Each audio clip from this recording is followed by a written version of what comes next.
Hi and welcome to another video. Today we are making a flamingo stand on an alligator's head, and I'm going to give you 3 tips today about ways to push your art a little bit farther as you make your way through this exciting hobby / career, whatever it is for you.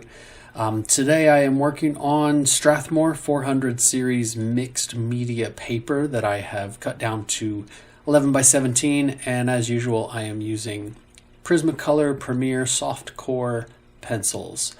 The drawing originally started out as a graphite pencil sketch, and it was about an 8 by 10 size. So I used an iPad and a projector to scan that image and then blow it up a little bit bigger, which I was able to transfer onto this larger size. So you can kind of see the pencil drawing in the background that I am doing the colored pencil over top of. And I also want to really thank you guys for the support that this piece has received. I didn't expect it to go the way that it did. I mean, you guys have been snatching up t-shirts and tank tops and stickers and prints and everything of this piece, and I really, really, really appreciate that. I just had set out to make like a true Florida piece. I was born in St. Petersburg, Florida. I've lived in Florida most of my life.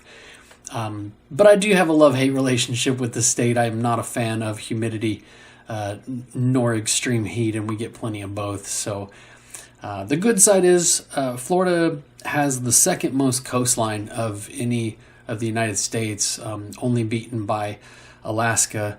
And that provides so much just aquatic life for us here that can be inspiration for art of many kinds. So I do appreciate the diversity of life in the state and try to incorporate it in art as much as I can.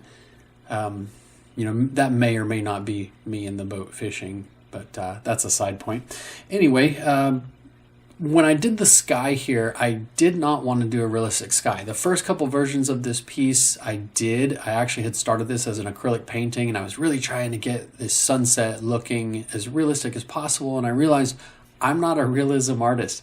So I decided what colors are in the sky. Of course blue, but you also have pink. Sometimes there are hues of green, sometimes yellow, gray. So I wanted to put all that in the sky, but not make it look realistic. I wanted to take a different approach. So that's the first tip that I want to give you today is don't be afraid to represent things interpretively. You do not have to draw an exact sky. You can draw the sky the way you want people to see it, because that is one of the best parts about being an artist, is showing the world your unique perspective of something, showing them something in a way that they're not going to be able to see it perhaps unless you show it to them that way. So it's a lot of fun to play around with things like that. So that is my first tip for you today. Don't be afraid to represent things interpretively.